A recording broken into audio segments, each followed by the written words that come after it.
Paz do Senhor, meus irmãos em Cristo Jesus. Estamos hoje na lição número 3 da nossa revista Apologética Cristã. E prazer em servir. Quem vos fala é o vosso irmão em Cristo, professor Ronald. Hoje nosso tema é Único Deus, Transcendente e Eterno. Nosso texto áureo está em Atos 17, 28. Está escrito: porque nele vivemos e nos movemos e existimos, como também alguns dos vossos poetas disseram, pois somos também sua geração. A verdade aplicada nos diz: cremos no único Deus verdadeiro que existe, independente de sua criação e que é a causa primeira. Nós temos 3 objetivos. Primeiro, provar que a matéria e a mente, no estado em que são conhecidas, não são eternas. Depois, aprender que não é possível uma infinita regressão de causas. E em seguida, mostrar que existe uma grande primeira causa, da qual procedem todas as causas, isto é, Deus. Nosso texto de referência está em Atos 17, 23 ao 25, você lê aí. Eu vou já para a introdução. Abordaremos o argumento conhecido como cosmológico, ou da criação, ou ainda também chamado da causalidade. Veja, meu amado irmão, minha irmã, essa palavrinha cosmológico, tá? Vem da raiz cosmo, né? Cosmo, tá? É a mesma palavra que as irmãs, né, conhecem muito bem, que é o cosmético, né? Cosmético é aquilo que realça a beleza, ou que dá beleza a algo. Quando falamos do argumento cosmológico, é um convite às pessoas a olhar para a beleza da criação e pensar, né? Ao enxergar toda essa beleza, tá? Vamos pensar um pouco ao olhar como o universo tão lindo foi criado. Então, vamos ver aqui: a matéria e a mente são eternas. Aliás, é uma pergunta, né? A matéria e a mente são eternas? Nesse ponto, vamos ter 3 subpontos. No universo, todo objeto é conhecido. Todo objeto que é conhecido teve princípio em algum tempo. Depois, toda matéria encontrada na Terra mantém suas propriedades moleculares e, se todas as coisas teve um princípio, houve um Criador chamado Deus. Bom, a matéria e a mente são eternas, né? O conceito do eterno é uma necessidade da razão. A sucessão de acontecimentos provoca a elaboração da noção de tempo. E a noção de tempo infinito faz pressupor a eternidade. Veja, quando então nos vemos primavera, verão, outono, inverno, ou seja, uma sucessão de acontecimentos, isso nos faz ter uma noção de tempo, né? Em algum tempo acontece primavera, outono, inverno, verão, né? Cada um tem seus tempos. E essa noção de tempo, tá? Nos faz pensar no infinito, tempo infinito. Ou seja, nos faz pressupor, tá, a eternidade. No universo, todo objeto que é conhecido teve princípio em algum tempo. Então, o progresso científico estabeleceu de modo convincente que tudo aquilo que os sentidos humanos percebem teve um princípio. E é de natureza composta, derivada ou dependente. Ou seja, tudo que é criado, né, tudo que existe, né, teve um princípio. Né?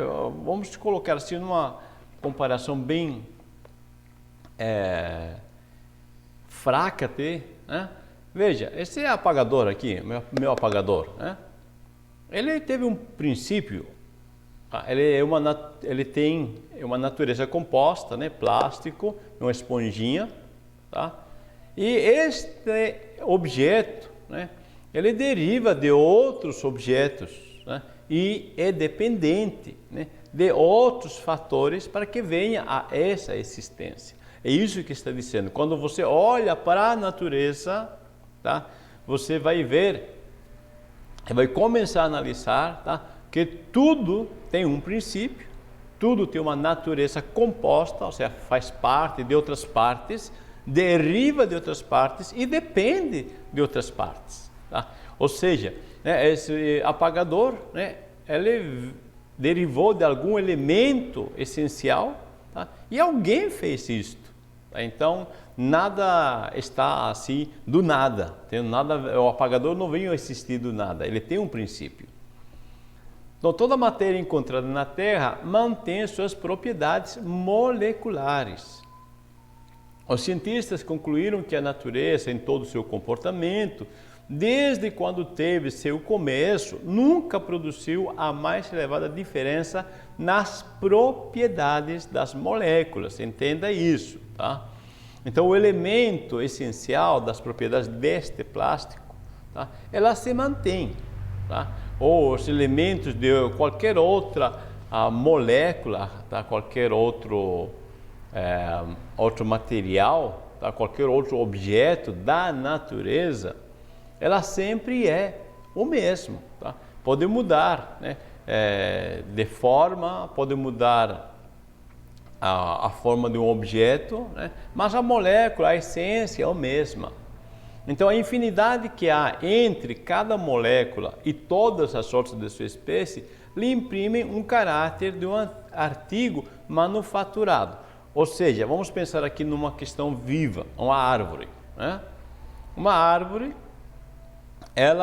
você pega a semente, por exemplo, do abacate, tá? 2 sementes, né? E você planta elas. As sementes em si, elas têm as mesmas propriedades, são o abacate e o abacate. Só que quando elas crescem, né, as árvores são diferentes, ou seja, parece um artigo manufaturado, parece que alguém, né, pegou aquelas moléculas daquela semente de abacate e fez aquela bela árvore de abacate, e também da outra semente fez outra bela árvore de abacate. As duas têm suas belezas, né, particulares. Isso é manufaturado. Tá? Alguém fez de uma forma toda especial. As duas são abacate, são pé de abacate, mas cada uma tem a sua beleza. Então, os cientistas, eles chegaram realmente a esta conclusão. As moléculas não mudam, mas o fato que a infinidade que há entre as moléculas, entre cada molécula e todas as outras da sua espécie, lhe dão um caráter de um artigo manufaturado. Se todas as coisas teve um princípio, houve um Criador, chamado Deus. Então, tudo que é conhecido pela ciência não é eterno. Ou seja, teve um começo.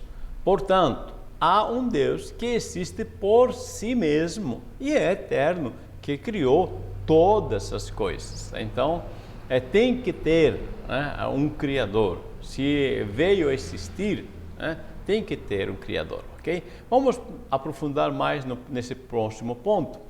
Existe infinita regressão de causas, né? Se existe uma causa, tem que haver obrigatoriamente um causador.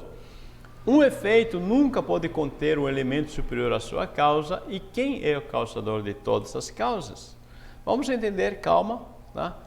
Existe uma infinita regressão de causas, ou seja, toda coisa conhecida, tá? Ou seja, um efeito, um resultado do universo tem uma causa. O sistema do universo teve o primeiro movimento causado por alguém, tá? Voltando ao meu apagador, tá vendo isso aqui? É uma causa, é um efeito, é um resultado de algum processo. Então, toda coisa conhecida, né, é resultado de um efeito, né? Alguém fez isso que está dizendo, tá? Esse apagador é resultado, né, de uma série de ações. Alguém fez essas ações, tá? Então, isso que está dizendo, ok? Vamos para o 2.1. Se existe uma causa, tem que haver obrigatoriamente um causador. O inexistente não pode existir por si só, né? Isso me lembra de um momento da vida de Isaac Newton e a sua maquete que ele tinha, né, do universo. Disse que essa maquete estava na mesa dele, né, e alguém, tá, um colega que era ateu, né, entrou na sala dele, olhou aquela maquete do universo e disse: quem fez esta maquete? E Isaac Newton, sabendo que o seu colega era ateu, ele disse: ninguém fez. Então ele insistiu, né? É impossível que ninguém tenha feito, essa maquete não estava aqui, alguém fez, tem que ter alguém que fez esta maquete. E então Isaac Newton disse: você tem certeza que tem que ter alguém que fez esta maquete do universo? O colega disse: sim, com certeza, tem que ter alguém. Então Isaac Newton disse: corretíssimo. Assim como esta maquete tem que ter seu criador, alguém que o fez, o universo real, o universo verdadeiro, também tem que ter alguém que o fez. Você entendeu? Ok? Amém? Então tem que ter a causa, tem que ter obrigatoriamente um causador. Um efeito nunca pode conter um elemento superior à sua causa. Olha só, uma coisa não pode mover-se a si própria. O que move, por exemplo, a Ferrari, né? Uma Ferrari, esse carrão aí, o que move é o motor. Veja, se não tivesse o motor, né? Toda essa beleza que não está aí do carro, né? Não serve de nada. Então, o que move, tá, o carro é o motor. Então, em relação ao universo, nós pensamos, quem deu o primeiro movimento, empurrão ao universo? Quem deu esse movimento? Foi Deus. Tá? Existe, então, uma causa superior, tá, para que mova este universo. Quem é o causador? Bom, se sabemos que existe, né, a causa, então, o movimento, quem é? Né? Nada do que existe hoje existiria, visto que do nada surge, nada surge. Né? Voltando ao exemplo do motor, né? Quem fez o motor? A Ferrari, né? É a marca da Ferrari, eles que fizeram esse motor. O fato é que o universo existe. Se existe, por quem foi feito? Tá? Essa é a questão, né? Tem que ter um Criador. Não existem as coisas meramente por existir. Existe uma grande primeira causa. A primeira causa deve ser viva, inteligente, deve ser livre e deve ser perfeita. A convicção de uma grande primeira causa digna de ser chamada de Deus é adorada como tal, é a explicação como tal. Vamos entender. A primeira causa deve ser viva e inteligente. A existência da vida, da mente e do sentido moral apontam de maneira inequívoca para um autor vivo, inteligente e moral. Tá? Isso é bem simples. Tá? Veja o que Paulo diz em Atos 17. Nele vivemos e nos movemos e existimos. Sendo nós, pois, geração de Deus, não havemos de cuidar que a divindade seja semelhante ao ouro ou à prata ou à pedra esculpida por artifício e imaginação dos homens. Veja o que Paulo está falando, isso está falando no Areópago dos gregos, e disse para eles, se existe um Deus, aliás, vamos voltar, desculpe, Paulo está dizendo, se nós somos seres vivos, temos uma mente, né? Se nós nos movemos, então o Criador que nos fez, tá, também tem que ter vida, o Criador também tem que ser inteligente e muito melhor do que nós, porque nós somos a geração de Deus. Então, se nós somos alguém com vida, alguém que pensa, alguém que tem sentido moral, caráter. Então, o Criador tem que ter também vida, ok? Tem que ser um ser vivo inteligente. A primeira causa deve ser livre, pois não pode ela mesma ter sido causada, ou seja, provocada por alguém. Tá? Vamos entender melhor. Veja, quando diz a primeira causa, né, é que deve estar em todo o universo. Porém, ao mesmo tempo, deve encontrar-se fora do universo e estar sobre ele. Então, quando diz a primeira causa deve ser livre, pois não pode ela mesmo ter sido causada, né? Ele está dizendo, tá? Quem dá o movimento inicial, né? Quem deu o movimento inicial, tá? Ele é alguém fora daquilo. Quem criou tem que ser alguém externo. Tá? No caso de Deus, né, a primeira causa deve estar em todo o universo. Bom, vamos voltar aqui ao exemplo do motor. Tá?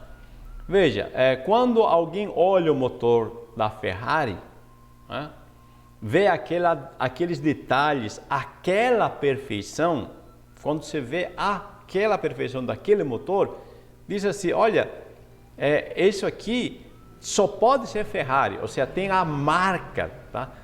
Vamos colocar assim, tem as digitais dessa empresa.